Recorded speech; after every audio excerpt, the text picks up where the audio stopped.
안녕하세요. 불만창 기자들입니다. 자, 37라운드. 사실 이번 라운드를 통해서 또 뭐가 결정되나 했더니 결정된 거는 1등과 4등밖에 없습니다. 음, 준우승 경쟁 아직도 남았죠. 음. 5등 경쟁 아직도 남았죠.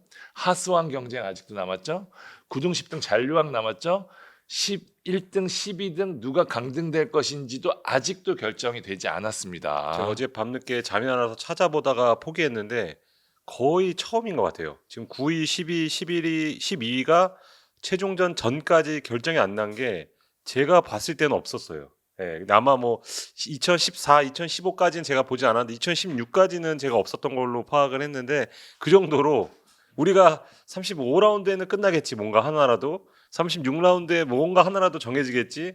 그런데 결국은 최종전까지 가게 됐습니다. 그러니까요. 사실 뭐 강등 전쟁에 다 눈길이 쏠려 있기는 하지만 사실 뭐 대전 김천 같은 경우에는 창단첫 준우승이기 때문에 나름 공을 들였었던 경기들이었고요. 그다음에 뭐 5등 경쟁 역시 아시아 챔피언스리그 2에 갈 수 있는 상황이기 때문에 굉장히 치열한 승부. 하스왕도 걸린 건 없지만 그래도 나름 자존심 싸움. 음.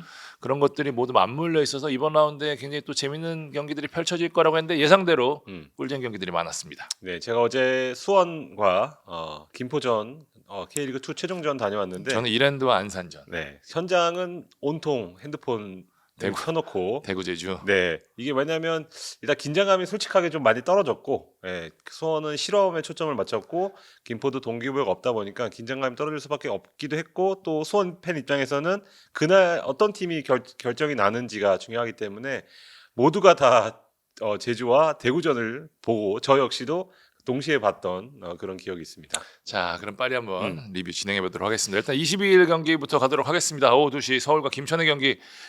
김천이 3대 1로 승리했습니다. 예상치 못한 그러게요. 스코어입니다. 네. 네, 일단 전반 서울이 올 시즌 들어서 계속 전반 서울이 좋지 않다. 김기동 감독도 그걸 인지하고 있었고 제가 사전 인터뷰 때도 관련 질문을 했을 때는 조금 뭐 날카롭다는 반응까지도 좀 보이셨거든요. 그러니까 제가 날카롭게 지적했다는 반응, 제가 막 건드렸다는 이런 반응이 아니고 그 정도로 서울의 전반은 문제가 있었는데 이날도 그랬습니다. 사실 전반, 초반, 중반까지 경기를 보신 분들은 알겠지만 왜 이렇게 공간이 넓지라는 생각이 들 정도로 김천 선수들만 보이는 장면이 많았어요. 특히 서울의 오른쪽 수비 앞 공간은 거의 뭐 운동장만한 크기의 공간이 벌려져 있었기 때문에 그 공간을 김천이 계속해서 공략을 했고 김주찬 선수라던가 계속해서 공략을 하다가 결국 전반 33분에 선제골이 나오는데 이 33분 선제골은 이날 경기 한정 당연한 결과라고 봅니다. 그 전에도 여러 차례 슈팅 찬스도 있었는데 김천 선수들이 하고 싶은 대로 마음껏 공격을 할 수 있는 어떤 환경이 조성이 됐었거든요. 근데 그 전까지는 뭐 슈팅이 빗나가는 장면도 있었지만 김주찬 선수가 집중력 있는 혼자만의 슈퍼매치라고 하더라고요. 득점을 하게 됐는데 이때 수비를 보면요. 야잔뿐만 아니고 풀백과 센터백과의 어떤 호흡 문제도 있고 무엇보다 서울 선수들이 뛰지 못하는 모습이 상당히 좀 심하거든요. 그러니까 이날 이 팀의 컨디션을 볼 때는 공격으로 나아가는 컨디션도 중요하지만 쫓아갈 때 그때 얼마나 빨리 쫓아가느냐 아니면 적극적으로 쫓아가느냐에 따라서 그래도 뭔가 오늘 뭔가 몸 대 몸 싸움에서는 지지 않겠나 이런 느낌을 받을 수 있는데 이날은 뭐 잘 뛰는 김진수 포함해서 거의 대부분 선수들이 쫓아가지 못하는 그런 모습이 많이 나왔습니다. 그러다 보니까 불협화음도 일어나고 결국 김천에게 선제골을 내주고 말았는데 서울이 오늘도 후반에 뭔가 반전을 노리겠지 생각하던 추가 시간에 링가드 선수가 동점골을 넣었는데요. 서울 최근 몇 달에 걸쳐서 가장 완성도 높은 득점이긴 했습니다. 일단 측면에서 안데르손이 찔러주고 가운데서 정승원이 살짝 내주고 링가드 선수가 오른발로 감아차는 그런 삼박자가 잘 맞아떨어진 득점이었는데 이런 골이 조금 더 많이 나왔어야 된다. 시즌을 돌아보면 그런 아주 멋진 작품이었지만 링가드의 커리어 첫 두 자릿수 득점이기도 네. 했고요. 놀랐어요. 음. 그래도 뭐 10골 넣은 적 있는 줄 알았는데 그죠? 그렇죠. 근데 이제 뭐 후반때 한자릿수 후반때 그리고 도움도 좀 어느 정도 했던 선수다 보니까 그런 인식이 있는데요. 후반은 서울 페이스였습니다. 확실히 문선민 선수를 투입하고 나서 서울이 얼마나 공격적일 수 있는지 얼마나 측면을 잘 돌파하는지를 보여줬는데요. 문선민 선수가 계속해서 찬스를 놓칩니다. 그래서 그런 말도 나옵니다. 문선민이 올해 저 찬스 중에 한 3-4개만 살렸어도 서울의 승점이 8점에서 9점은 더 늘어날 수 있겠다. 그만큼 결정적인 찬스를 많이 놓쳤다는 건데 이날 역시도 뭐 논스톱 슈팅도 그렇고 박스 안까지 잘 가고 마지막 패스가 좋지 않는 그런 여러 모습이 나왔는데요. 그러다 보니까 신나게 두들기다가 마지막에 최준 선수가 누적 경고로 퇴장을 당하죠. 그래서 갑자기 수적 열세에 놓이고 그리고 후반 43분 박세진 선수 전병관 선수의 크로스를 박세진 선수가 다시 앞서가는 골로 만들고요. 결승골이었죠. 네, 후반 추가 시간 4분에 박대준의 중거리 슛으로 쐐기를 박는데 뭐 박대준 선수의 시도도 좋았지만 정면으로 날아왔는데 이제 강현무 선수의 선방이 살짝 좀 아쉬운 올 시즌 내내 그런 장면이 나오고 있는데 이날 역시도 요 정도는 하나 막았어야 되지 않나. 뭐 김주찬 선수의 슈팅 같은 경우 어쩔 수 없다 그래도 박대준 선수의 슈팅은 서울로서는 좀 더 아쉬운 그런 슈팅이 됐고요. 결국 김천이 3대 1로 승리를 하면서 2위 싸움 누가 끝났대라고 선언을 하는 듯 했습니다. 그러니까요. 다들 김천을 빼놓고 생각하는 감이 있었어요. 저기는 18명 구하기 하기도 어렵다며라는 인식 때문에 포항도 뭐 김천 내릴 거다라고 그러고 대전은 우리가 2위 할 거다라고 하는데 결국 이날 승리 그리고 대전이 승리하지 못하면서 승점을 1점 차로 다시 추격을 했고 창 기자 얘기한 대로 마지막까지 2위 싸움을 끌고 가는 김천이 되겠습니다. 아, 서울은 김기동 감독이 뭐 이야기했지만 올 시즌 중에서도 전반 가장 최악이었다고 얘기했는데 서울이 계속해서 저답을 찾지 못하는 거는 이제 시즌 한 경기 남았습니다. 네.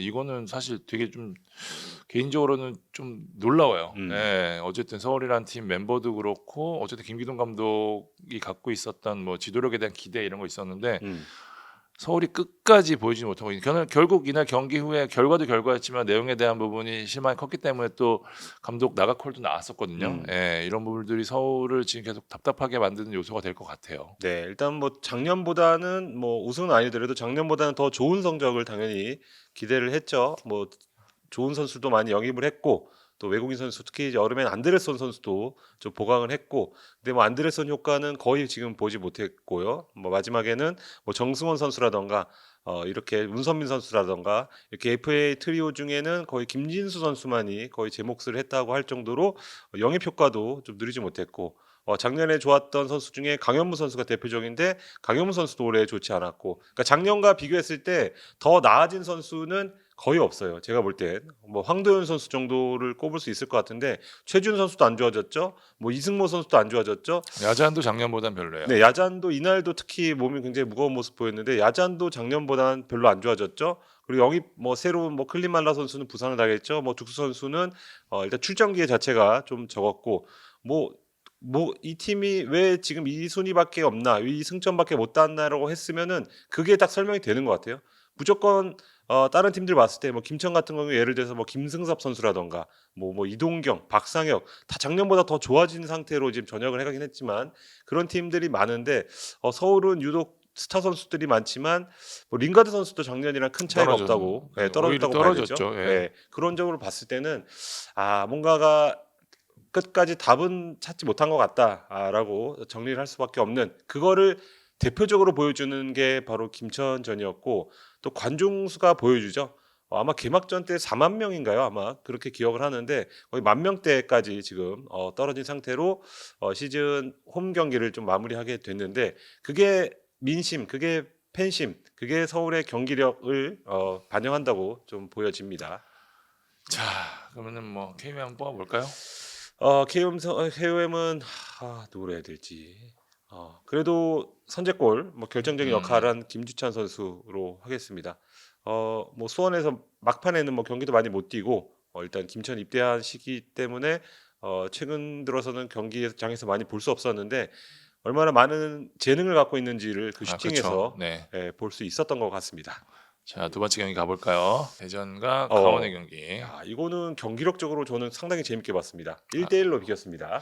네, 대전이 마지막 홈 경기였기 때문에 어떻게든 승리를 하겠다는 의지를 보였었고 이명재 선수와 주민기 선수를 제외하면은 베스트 멤버들을 내세웠습니다. 강원 역시 뭐 정경원 감독이 주중 아시아 챔피언스리가 있었기 때문에 네. 뭐 로테이션도 고민을 했지만 휴식기가 있어서 뭐 이틀 상관으로 뭐 바로 경기 뛰는 거는 큰 부담이 없을 거다라고 해서 거의 베스트 멤버 서민우 선수가 대표팀에서 약간 몸 상태가 좋지 않았기 때문에 그 네. 자리에 김강국 선수가 들어갔던 정도, 그다음에 강투지 선수가 누적 경고였기 때문에 음. 그 자리에 박호영 선수가 들어간 거 정도 차이를 빼놓고는 양 팀 모두 베스트 전력으로 맞붙었습니다. 말씀해주신 대로 경기는 재밌었어요. 음. 대전은 전반전에는 진짜 특히 더 재밌는 것 같아요. 음. 에너지 레벨이 상당히 높았을 때는 특유의 그 압박 그리고 맞아요. 빠르게 넘어가는 그 역습 타이밍, 뭐 그 트랜지션, 뭐 이런 것들이 상당히 좋아서 대전 누구랑 경기를 하도 일단 전반에는 조금 분위기를 잡고 가는 그런 스타일이 많은데 이날은 전체적으로 조금 아쉬웠던 게 확실히 강윤성 선수가 환상적인 전반 득점을 만들어내긴 했지만 경기 푸는 건 역시 이명재 선수보다는 조금 아쉽지 않았나. 음. 대전의 현재 가장 큰 힘은 이명재, 김문환 국대 라인이거든요. 음. 그 부분에 이명재 선수 빠지면서 약간 균열이 있어서 전체적으로 올라가는 속도와 정확도는 예전보다는 조금 떨어졌던 아쉬움이 좀 있었습니다. 김봉수, 이순민 선수도 좋았습니다만은 이날 좀 패스미스도 좀 많았었고요. 결정적으로 역시 주민기 선수 공백이 좀 확실히 느껴져요. 예, 뭐 역습 상황에서는 주민기 선수가 느리다고 하지만 등을 지고 공을 지켜주는 장면이 분명히 주민기 선수가 해주는 플레이거든요. 그러면서 이제 다른 선수들이 올라올 때까지 시간을 벌어주는 역할도 하는데 유광현 선수가 그 부분은 사실 좀 아쉬웠던 부분이 있어서 마사가 역시 창의적인 패스를 여러 차례 뿌려줬음에도 불구하고 전체적으로 공격 자체는 조금 걸리는 게 있었고 강원이 준비를 상당히 잘하고 오, 나왔습니다. 좋던데. 그 대전 같은 경우에는 전반에 막 밀어붙이다가 이제 후반에 조금 오버페이스하는 양상으로 해서 좀 체력이 떨어지는 팀이 있었는데 그러면서 간격이 좀 벌어지는 약점이 좀 있거든요. 강원은 균일합니다. 사실 뭐 최근 경기들까지 후반에 대한 좀 아쉬움이 있어서 했는데 확실히 답을 찾은 모습이에요. 전체적으로 압박 강도를 전반에 조금 내려놨더니 후반까지 끝까지 유지가 되면서 간격 유지는 제가 볼 때는 강원이 지금 K리그 원팀 중에는 가장 잘하지 않나. 그래서 상대가 좀 노릴 수 있는 틈이 많지 않게 대전이 전체적으로 뭐 좋은 찬스를 만들어냈습니다만 골과 연결되는 장면까지는 그렇게 많지 않았거든요. 강윤성 선수의 전반 22분 골은 뭐 환상적인 감차. 감차. 예. 뭐 그걸 기인했던 바가 크고요. 강원 같은 경우는 후반에 이제 박상혁 선수와 동시에 세 명의 선수를 바꾸면서 분위기를 바꿨고요. 박상혁 선수는 진짜 늘었어요. 예, 물론 모재현 선수의 크로스도 상당히 좋기는 했지만 좋은 위치에서 마무리까지 이어가면서 강원의 소중한 승점 1점을 안겼습니다. 강원 같은 경우는 이날 승점을 따면서 다시 한번 서울과의 5위 경쟁, 아시아 챔피언스리그 2 진출에 대한 가능성을 이어갔고요. 대전 같은 경우는 승리했을 경우에는 준우승을 확정 지을 수 있었고 팀 창단 최다승까지도 가져갈 수 있는 부분이었는데 아쉬운 무승부로 이날 경기를 마무리했습니다. 네. 그 박상현 선수는 진짜 예전 올드 패션이라고 해야 되나요, 영어로? 그런 스트라이커 같아요. 전통적인. 네, 전통적인. 뭔가 조재진 선수의 향기도 조금 나는 것 같고 이게 뭐 이렇게 약간 말랐는데 힘은 어느 정도 좀 갖고 있고 근데 뭐 돌아뛰는 거라던가 그리고 다양한 패턴의 득점을 할 수 있는 선수란 걸 느껴져서 많은 걸 갖고 있구나 요새 보면. 처음에 신인 때는 사실 그런 비슷한 스트라이커 굉장히 많잖아요, 신인급 그렇죠. 중에. 네. 그래서 그 정도의 선수다 뭐 이런 평가도 좀 들었던 것 같은데 요새 보면은 와 침착함까지. 이날도 교체 투입한 지 3분 만에 득점했잖아요. 맞습니다. 예. 그러니까 한 번 오면 나는 넣을 수 있다. 그때 전역하고 첫 경기에서도 전북전이었는데 아마 취소된 골도 그렇고 첫 슈팅 그냥 바로 골을 넣을 수 있다는 게 정말 많이 올라왔구나. 요거 다시 한번 느낄 수 있었습니다. 이승원 선수 그리고 뭐 박상혁 선수 그리고 뭐 김대현 선수 이날 뛰지 않았지만 서민우 선수까지 사실 강원이 가장 김천 효과를 많이 누리고 있는 팀이잖아요. 예, 진짜로 갔다 온 선수들이 다 잘하고 제 몫을 해주고 있고 늘어서 왔고. 그래서 강원 같은 경우에는 정종윤 감독한테 고맙지 않을까라는 생각도 좀 듭니다. 감독 역시 김천 출신이죠. 맞습니다. 네, 거기서 예. 하드 트레이닝을 받고 지금의 전술을 완성한 정경원 감독이 되겠습니다. 양팀 모두 뭐 전체적으로 자기들의 색깔을 끝까지 보여줬던 경기이기 때문에 이날 뭐 보는 입장에서는 꽤 재밌는 경기였고요. 이날 사실 KUM 고르기가 상당히 어렵네요. 그죠? 그래서 말을 핑핑 돌리고 있는 걸 내가 그렇지. 느껴갖고 예. 빨리 해주십시오. 그래도 누구를 할까요? 진짜 어렵다 이날. 마사 아니면은 박상혁 하고 싶은데 박상혁 하겠습니다. 박상혁. 네, 네. 동점골 넣었던 박상혁 선수 하고요. 대전은 여름 겨울 준비에 한창입니다. 예. 재미있을 만한 소식이 좀 많이 있는데 아직 시즌이 남아 있어서 저희가 풀기가 사실 지난 방송에도 풀었다가 저희가 지웠거든요. 네. 아직 시즌이 남아 있어서 조금 뭐 말씀드리기 조심스럽다. 조심스러우니까 시즌 끝나면은 제가 하나하나씩 좀 전해드리도록 하겠습니다. 네, 송준석 선수는 이날 경고받아서 마지막 경기 누적 경고로 아마 뛰지 못하는 것 같습니다. 자, 다음 경기는 안양과 수원FC전. 제가 정확하게 맞췄습니다. 느낌이 그냥 수원FC가 이길 것 같았습니다. 그랬어요? 1대 0으로 승리했죠. 자, 이날 경기 수원FC의 의지가 그래도 조금 만든 승리가 맞아요, 아닌가라는 맞아요. 생각이 좀 드는 게 안양도 물론 굉장히 마지막 홈경기였기 때문에 엄청나게 열심히 뛰긴 했는데 수원FC가 그래도 조금 더 이기기 위해 눈에 불을 켰다. 음. 이런 표현이 조금 더 어울리는 경기가 아니었나 싶습니다. 그러니까 안양 입장에서는 우리 마지막 홈 경기야. 우리 하스왕 해야 돼. 열심히 하자라고는 하지만 이게 몸은 사실 움직이기는 어려워요. 그렇지. 네, 왜냐하면 우리가 큰 걸 잃었기 때문에 그 다음은 뭔가가 동기부여가 좀 떨어지는 모습이 이날은 좀 나왔던 것 같습니다. 그럼에도 상당히 재밌는 경기, 안양 입장에서는 좋은 기회들을 상당히 좀 많이 만들어냈던 경기였습니다. 확실히 그 못다, 그다음에 유키치, 마테우스 마테우스. 뭐 이 라인은 확실히 위협적이에요. 음. 유키치도 전반에 왼쪽에서 오른발 가마차기 장면도 있었고 좋은 슈팅들을 많이 날렸고 이날 경기를 통해서 확실히 왜 안양이 잔류를 할 수 있었는지를 보여줄 수 있는 여러 차례 그 공격 장면 그리고 견고했던 수비까지 좀 볼 수 있었던 경기였습니다. 물론 좀 마무리 마지막 장면이 하나가 나오지 않았을 뿐인데 저는 안양은 경기를 볼 때마다 재밌어요. 예. 특히 홈 경기. 예. 네. 그리고 저 토마스 선수가 이번에 수비수로 들어가 있는데 좀 미드필드 토마스는 진짜 매력적인 것 같아요. 예. 이 선수가 과연 내년 시즌에는 어떤 모습을 보여줄지도 상당히 좀 재밌을 것 같고요. 수원 FC 같은 경우에는 뭐 이날 못 이겼으면 또 위험한 상황이었고 어쨌든 승리하지 못한 울산과의 격차를 2점으로 줄이는 데 성공했습니다. 마지막까지 끌고 갈 수 있고 또 최소한 10인을 확보한 상태예요. 저력이 있어. 네, 제주보다는 지금 승점을 벌려놓은 상태이기 때문에 이날 전체적으로 좀 기동력이 있는 선수들 이재원, 한찬희, 노경호 선수를 투입을 하면서 좀 많이 뛰는 상황을 만들었었고요. 결국에는 이재원 선수가 전반 19분 진짜 잘 찼어요. 그죠? 그거 뒤에서 장면 보셨습니까? 슈팅 장면? 와, 거의 뭐 나갔다 그렇지. 들어오는 것 같은. 고기밖에 없었는데 네. 예, 난 처음에 골키퍼에 꼼짝도 못하지 했는데 그 말씀하신 그 뒷장면 보니까 그거는 뭐 글로 올 거라고 생각도 못할 텐데 뭐 기가 막힌 슈팅으로 골을 만들어냈습니다. 양 팀 모두 더 많은 골이 좀 아쉬웠던 경기였을 것 같아요. 안양도 더 많은 득점 기회가 가능했었던 경기고 수원 FC도 마찬가지였습니다. 찬스들이 났었을 때 좀 전체적으로 마무리까지는 이어지지 않았는데 사박 선수가 이날 굉장히 많은 견제를 당해서 저 현장 갔다 오신 분들 그 얘기하더라고요. 와 지금 벌써 이러는데 승강 플레이오프 만약에 수원 FC 간다 그러면 진짜 상대 K리그 두 팀들이 사박 그냥 물고 늘어질 거라고 그 얘기 엄청 하더라고요. 이 경기 갔다 오고 나서 저는 목동 갔다 왔는데 네. 목동에 그 이 경기를 직접 보고 온 관계자들이 좀 그 얘기를 전하더라고요.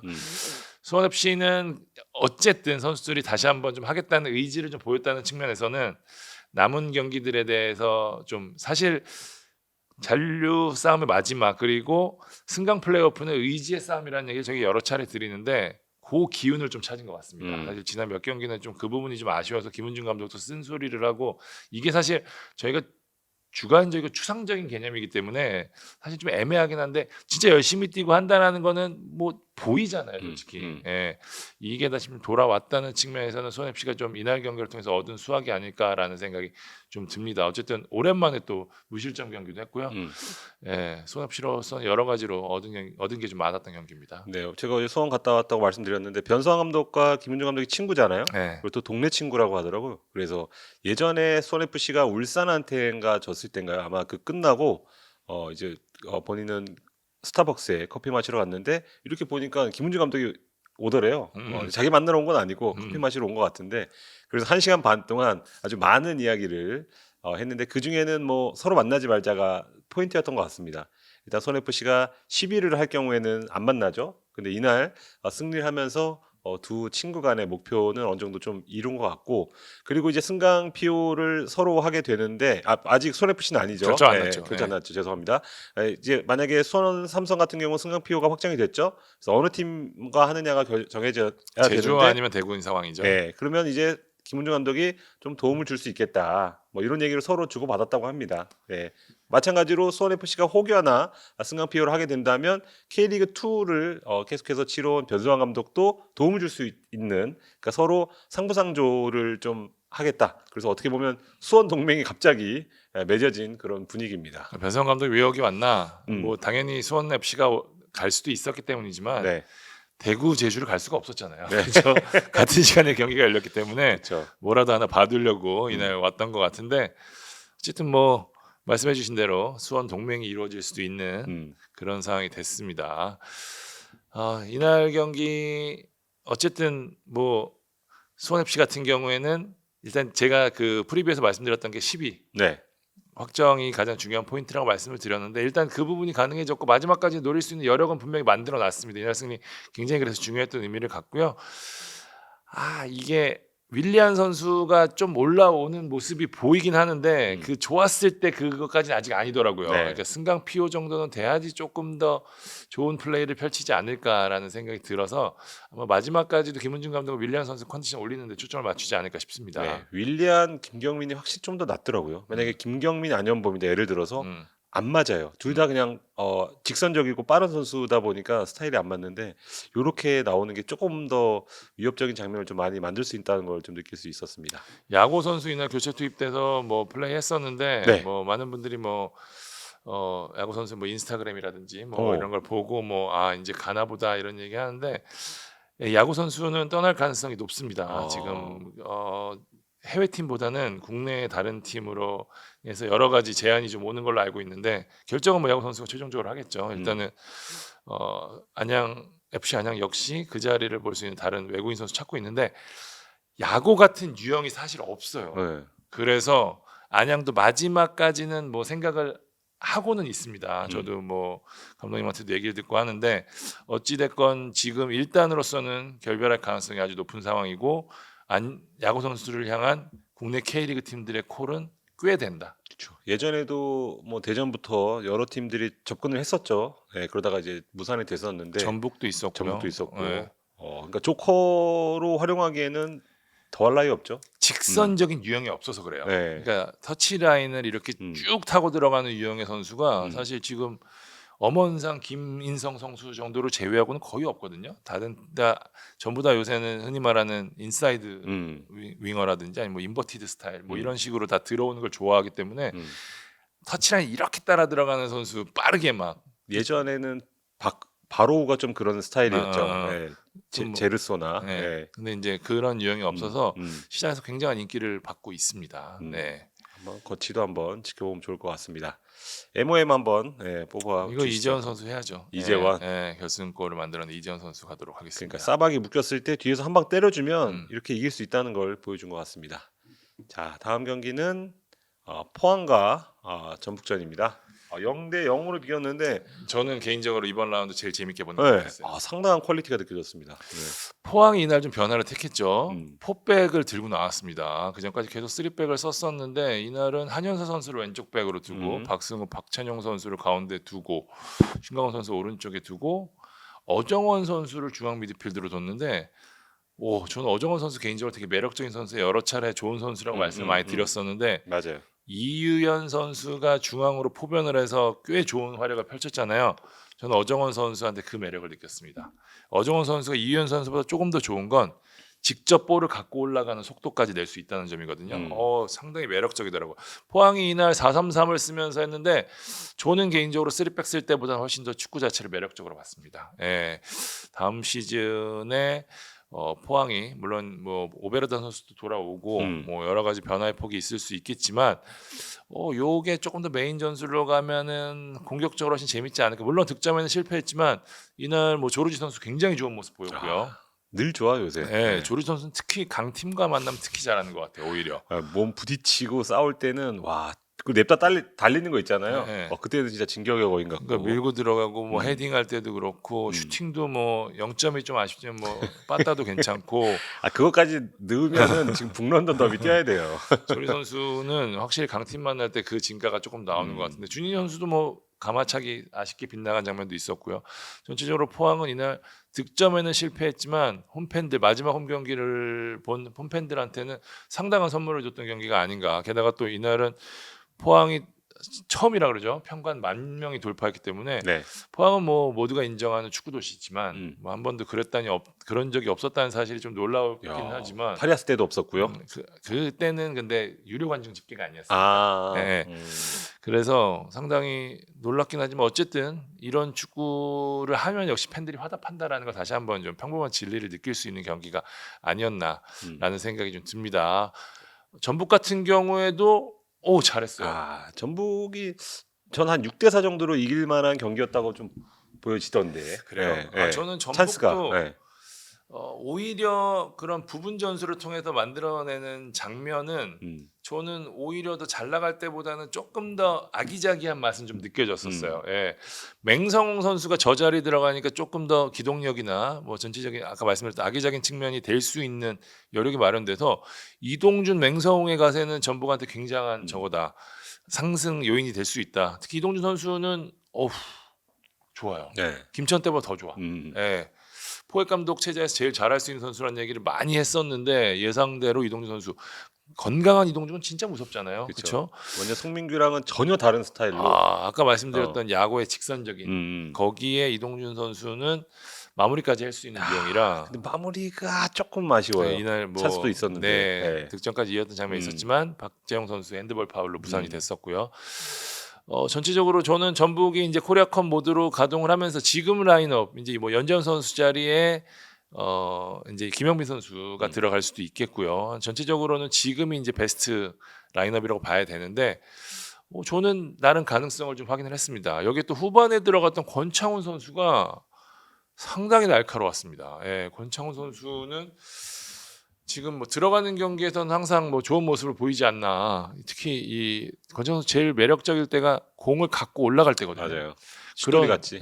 그런 장면들이 상당히 좀 나와서 이제 거의 베스트 컨디션이구나라는 걸 다시 한번 좀 확인할 수 있었습니다. 조금 더 일찍 투입됐을 경우에는 전북 같은 경우에도 득점 상황까지 만들어낼 수 있지 않았나. 전북은 그 티아고 선수 헤딩 그거 10번 하면 6번을 넣을 것 같은데 그게 빗나가 9번.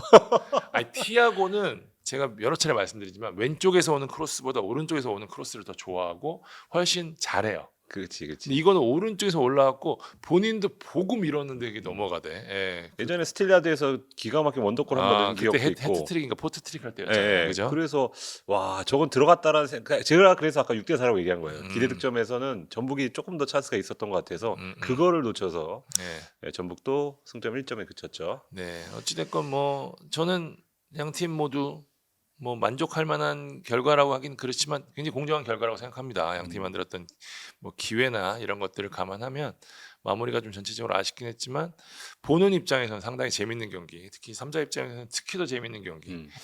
개인적으로는 저는 이번 라운드에서 가장 최고의 경기를 꼽자면 이 경기를 꼽도록 하겠습니다. 진짜 강호의 싸움에서는 이렇게 승부 안 날 수도 있다는 걸 보여줬고 그리고 뭐 송범근, 황인재 선방쇼도 재밌었고요. 네. 전체적으로 볼거리가 상당히 많았던 경기였습니다. 그러니까 둘 다 골키퍼상 후보네요. 네. 김영빈 선수 왜 안 들어갔는지 네. 그거는 상당히 좀 개인적으로는 올해 좀 잘했던 선수인데 좀 아쉽고 또 포획 감독이 나름대로 또 로테이션을 돌려서 이날 보십시오. 벤치에 송민규, 홍정호는 아예 들어가지도 않았습니다. 그리고 이승우, 권창훈은 거의 한 12분 정도만 뛰었기 때문에 여러모로 지금 코리아컵을 앞두고 뭐 체력도 잘 세이브를 하고 있는 모습입니다. 네. 자, MM 저는 어정원? 네, 어정원 하셨습니다. 저는 어정원 선수 팬입니다. 어정원 선수 그거 해도 재밌을 것 같아요. 포지션을 어느 포지션에서 얼마나 뛰었나. 아마 그럼 다 뛰었을걸요.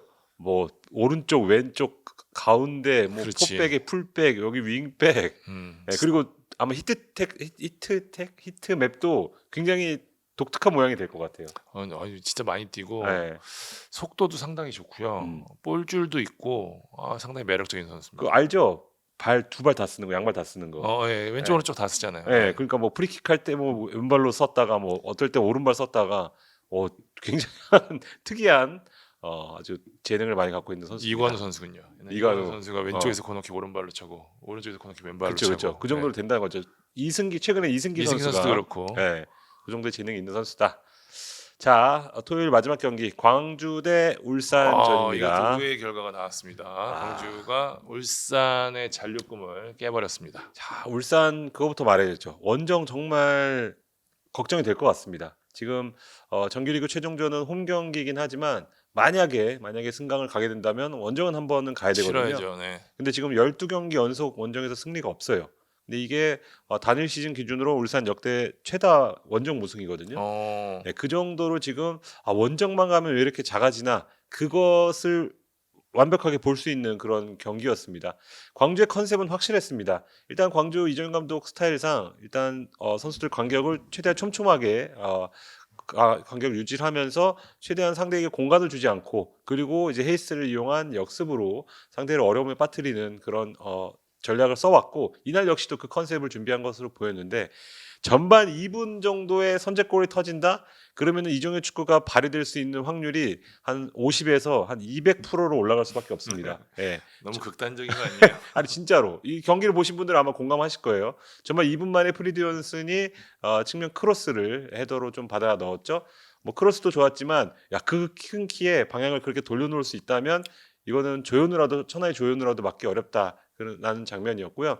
아까 제가 왜 그런 말을 드렸냐면 선제골을 넣은 다음에 여유가 생긴 건 광주죠. 그리고 울산은 계속해서 조급한 마음이 들 수밖에 없고 근데 여기에 울산이 일찌감치 승부수를 띄웁니다. 16분 만에 이청용 엄원상을 교체 투입합니다. 그러면서 아마 선제 실점을 할 경우에 대한 어떤 플랜이었던 것 같은데 그러니까 이청용 선수에게 주목이 될 수밖에 없었던 게 이제 이동경 선수가 부상을 당했기 때문에 그 플레이메이커 역할을 이청용 선수에게 맡길 것이다. 이건 당연한 얘기였고 그럼 이청용이 얼마나 하느냐가 중요했는데 일단 끌려가는 상황에서 광주가 수비를 상당히 두텁게 했단 말이에요. 그러니까 이청용 선수가 활약할 수 있는 공간, 패스를 넣어줄 수 있는 상황 자체가 많지 않았습니다.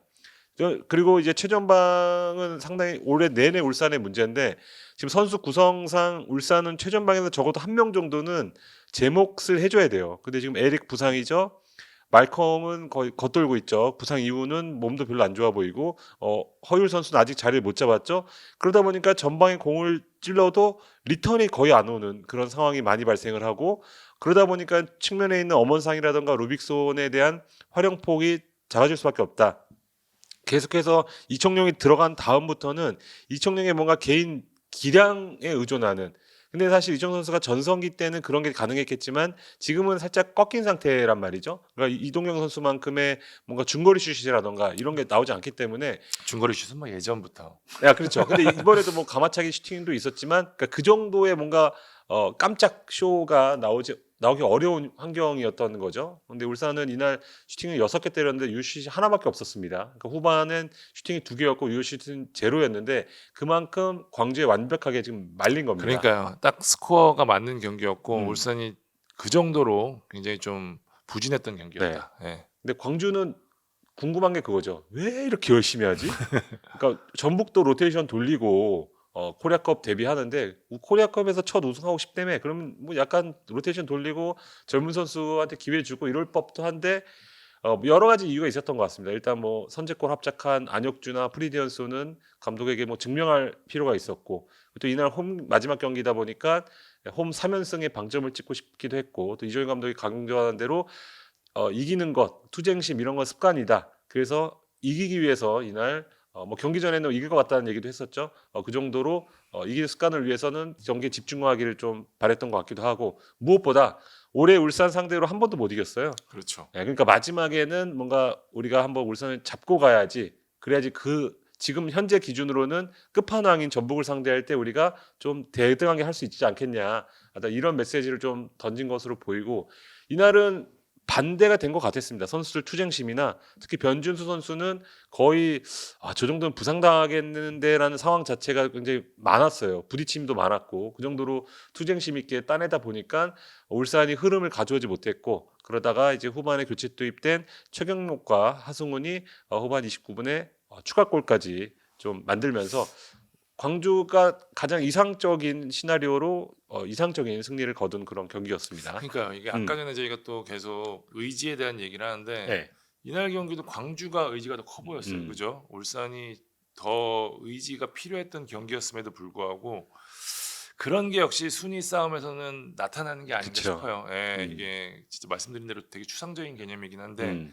보는 사람 입장에서는 왜 광주처럼 저러지 않지라는 음. 생각이 들 법한 경기였기 때문에 전체적으로는 뭐 울산이 지금 이 순위가 계속해서 유지되는 이유가 아닌가 싶습니다. 그러니까 이게 강등권 싸움 해본 전현 선수들 얘기 들어보면 다 똑같이 얘기를 해요. 분위기가 떨어지다 그럼 보면 이게 밖에서는 한 발 더 뛰어 왜 안 뛰어 하는데 이게 몸이 안 안 움직인다는 움직인대요. 거죠. 예. 맞아요. 그러니까 이게 딱 울산 광주가 이 케이스가 굉장히 좀 적당한 얘기 같은데 만약에 울산이 비슷한 순위 손해푸시나 혹은 제주랑 했다 그러면 울산은 비슷하게 했을 겁니다. 음. 투쟁심도 어느 정도 비슷하게 했을 텐데 근데 광주랑은 좀 뭔가가 상황이 좀 다르다 보니까 뭔가 거기서 나오는 여유의 차이도 좀 있었던 것 같고 이정현 감독은 상당히 아마 좀 기뻐했을 지금 교체술도 맞았죠. 선발 작전도 맞았죠. 그리고 분위기도 탔죠. 홈 3연승 여러모로 얻은 게 많은 그런 경기였습니다. 광주는 어쨌든 프리드 연슨 선수가 계속해서 이제 골맛을 보기 지금 시작하면서 두 골째입니다 벌써. 네, 그 마지막까지 좀 공을 들여놓은 상황이거든요. 이정현 감독이 코리아컵의 비밀 병기로 쓰려고 준비해놨는데 음. 계획이 착착 이루어지는 모습입니다. 프리드 연슨 선수가 앞에서 잘 잡아준다면 음. 광주도 어쨌든 상대 수비가 올라오는 걸 막는 효과가 분명히 좀 있거든요. 광주 축구에서 제일 중요한 게 옛날 이건희 선수가 했던 게 뭐냐면 센터 라인이 못 올라가게 거기서부터 압박을 이제 음. 가운데서 딱 넣어주는 역할을 많이 했잖아요. 음. 그 역할을 해줄 수 있는 선수가 현재 없었기 때문에 상당히 수비적으로 나설 수밖에 없는 상황이었는데 음. 조금 더 공격적으로 위해서 누르는 축구도 가능해지고 음. 광주로서는 프리드 연슨의 상승세가 상당히 좀 반가울 것으로 보입니다. 네, 여기다가 박인혁 선수가 그런 만큼 좀 후반에 나올 수 있다 보니까 박인혁 선수의 능력도 조금 이날 뭐 골대 맞추기도 했는데 발휘될 수 있는 환경이고 그리고 이 코리아컵에 맞춰서 지금 김진호 선수를 준비를 시키고 있습니다. 그러네요. 네, 그래서 이제 네. 십자인대 이날도 뭐 100% 당연히 경기 컨디션은 되지 않겠지만 일단 엔트리에 포함을 해서 복귀를 홈팬들에게 좀 선보인 것 같고 다음 경기 때는 조금의 아마 출전 시간을 줘서 코리아컵 때는 뭐 선발까지는 모르겠지만 그래도 엔트리에 포함시키는 그런 플랜을 가동을 하고 있다. 이렇게 보시면 될 것 같습니다. 울산은 어떻게 해서든지 이날 승리를 해서 잔류를 확정 지었어야 하는데 마지막 경기가 제주거든요. 네. 양 팀 모두 많은 게 걸려 있는 경기. 음. 진짜 울산 같은 경우 승리하지 못하면은 자칫하면 손해피와 순위가 바뀔 수도 있는 거고 음. 제주 입장에서도 또 대구가 3점 차밖에 나지 않았기 때문에 승리하지 못할 경우에는 대구랑 또 순위가 바뀔 수도 있는 상황이라 음. 이날 경기 마지막에 또 다시 멸망전이 들어가야 되거든요. 음. 울산 입장에서는 그 상황이 끝까지 가게 된 것 자체가 상당히 좀 신경이 쓰일 법한 그런 이날 경기 결과가 아니었나 싶습니다. 네, 말이 나온 김에 잠깐 보면 울산과 제주가 비기면 되지 않냐라고 그럼 제주도 다이렉트 피하고 그리고 울산도 잔류를 할 수 있지 않냐 하는데 잔류가 안 될 수 있습니다. 다득점 때문이죠. 네, 손FC가 다득점이 지금 9골에 앞서 있기 때문에 울산으로서는 비기는 것만으로는 뭐 저쪽 반대편에 있는 경기에서 어떤 결과가 나올지 모르기 때문에 울산으로서는 반드시 이겨야 되는 그런 경기여서 울산과 제주가 뭔가 단합 같은 개념은 없을 거다. 네, 그렇게 예상할 수 있겠습니다. 자, 마지막 경기이자 유일하게 일요일 날 열린 경기죠. 네. 다들 음.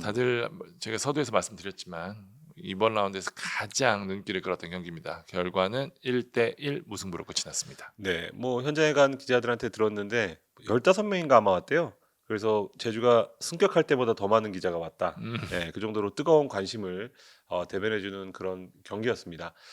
확실히 양 팀의 어떤 색깔이 잘 드러난 것 같아요. 제주도 공격 축구가 빠른 시일 내에 자리를 좀 잡았고 물론 집중력 같은 문제도 이번 경기 나왔고 대구는 확실히 후반에 좀 힘을 더 잘 쓰는다는 걸 다시 한번 좀 보여줬고 서로의 어떤 색깔을 잘 드러낸 경기였는데 먼저 대구가 좀 앞서갔습니다. 일단 지오바니 선수가 지금 컨디션이 상당히 좀 몸이 가벼워 보이더라고요. 그래서 왼발 상태도 날카로워 보이고 몇 차례 시도를 했는데 좀 무의에 그치는 그런 장면. 그러니까 대구의 컨셉은 제주의 어떤 불안한 뒷문 센터백 라인을 이용한 롱볼을 계속해서 좀 투입을 했습니다. 그래서 이제 골키퍼와 1대1 비슷한 상황도 만들기도 했고 이게 결국은 후반에 이따 얘기하겠지만 그런 장면 득점 장면까지 나오거든요. 그러니까 계속해서 시도한 것을 이 선수들에게 자꾸 시도하라고 주문을 했고 그걸로 인해서 제주가 살짝 흔들리는 그런 장면도 있었습니다. 근데 제주도 계속해서 한 가지 패턴을 밀고 갔습니다. 바로 김윤성 선수의 깊숙한 오버래핑에 의한 크로스. 아, 예. 좋아요. 지, 김민우 선수. 거의 지금 전체에서 거의 톱이 아닐까. 레프트백 중에 공격성으로 따지면 그런데 이날도 그 전에도 몇 번 0점 조절은 했고 이날 28분에 딱 한 번 다시 올라가서 크로스를 올리는데 유리 조나탄의 머리에 정확하게 맞으면서 선제골을 넣은 건 제주가 되겠습니다. 제주로서는 너무나 반가운 선제골이죠. 제주가 사실 선제골을 넣었을 때 거의 지지 않는 흐름을 유지해 왔는데 지금 지난 5경기 만에 지금 전반 선제골을 넣었단 말이죠. 그 정도로 아주 귀중한 선제골이 됐고 제주가 전반을 1대 0으로 앞선 채 마무리됐습니다. 대구의 최근의 흐름은 일단 에드가가 투입된 이후에 그쵸. 본격적으로 시작되는 것 같습니다. 이날은 끌려가다 보니까 일찌감치 에드가를 투입을 했고 계속해서 몰아치는, 그러니까 에드가가 투입되다 보니까 제주 수비진도 받는 부담도 커지고 그러니까 라인도 못 올리고 그러다 보니까 자연스럽게 대구에 주도권을 내줬고요. 중앙 미드필더로 나온 황재훈 선수가 계속해서 문전을 이용한 뭐 전진 패스나 크로스를 계속해서 시도를 합니다. 근데 후반 23분 득점 상황에서도 사실 패스가 좋지는 않았습니다. 패스가 다소 짧았고 이거는 제주가 쉽게 걷어낼 수 있는 그런 상황이었는데요. 일단 교체 투입된 안태현 선수가 지오반니를 일단 잡고 나서 따라갈 듯이 하다가 갑자기 앞으로 튀어나옵니다. 그러니까 본인이 뭔가 짧으니까 걷어내야 되겠다라고 나온 건데 거기 송준 선수가 있었단 말이죠. 근데 이제 서로 역할이 겹치다 보니까 공이 뒤로 흐르는 상황이 나왔고 지오반니 뭐야 이거? 나 그냥 뛰었을 뿐인데 오프사이드 트랩도 피하고 공을 잡아서 득점하는 그런 상황이 나왔습니다. 데뷔골이라고 하더라고요. 예, 그 정도 아주 귀중한. 그리고 중요한 순간에. 네, 관중석에 앉아 있는 세징야 선수에게 어떤 신호까지 보내는 그런 장면도 나왔습니다.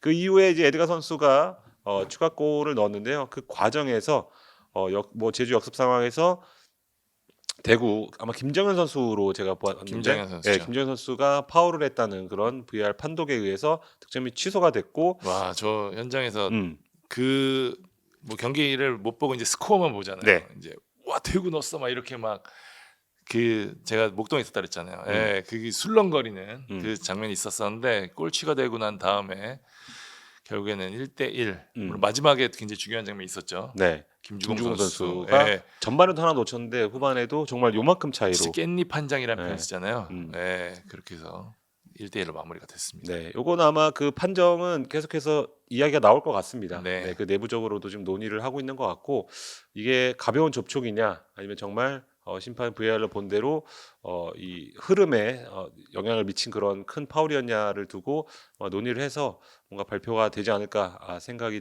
듭니다.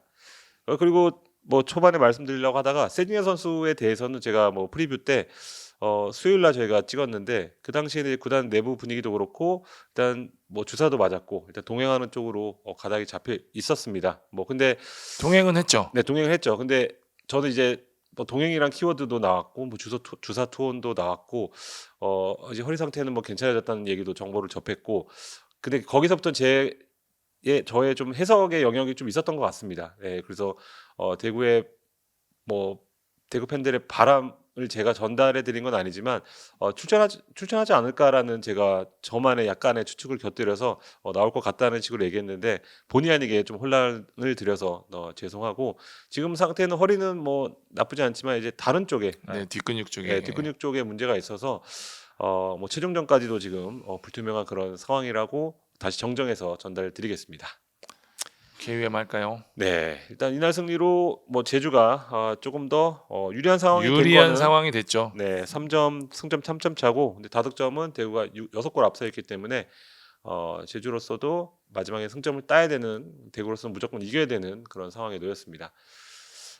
KOM은 지오반니 아니면 유리 조나탄을 하고 싶은데 유리 조나탄 하겠습니다. 일단 지금 대구와의 어떤 상성에서 제주가 지지 않는 게 중요했는데 지금 대구전 4경기 연속골이거든요. 그러니까 대구 팬들도 유리는 왜 우리만 만나면 그러냐고 그런 글도 봤는데 이날도 다시 한번 능력을 증명했고요. 지금 13억 골이에요. 그래서 지금 K리그 3년 차 만에 최다골을 넣으면서 그래도 처음에 아주 많은 돈을 들여서 영입한 그런 거는 잘못되지 않았다는 걸 스스로 증명하고 있습니다. 자, 37라운드 리뷰해 봤습니다. 이제 한 라운드 남았습니다. 저희가 이번 주말에 38라운드 프리뷰 할 건데요. 네. 38라운드 또 어떤 드라마가 씌워질지 기대하면서 또 한 주를 보내도록 하겠습니다. 네, 지금까지 불만찬 기자들이었습니다. 감사합니다.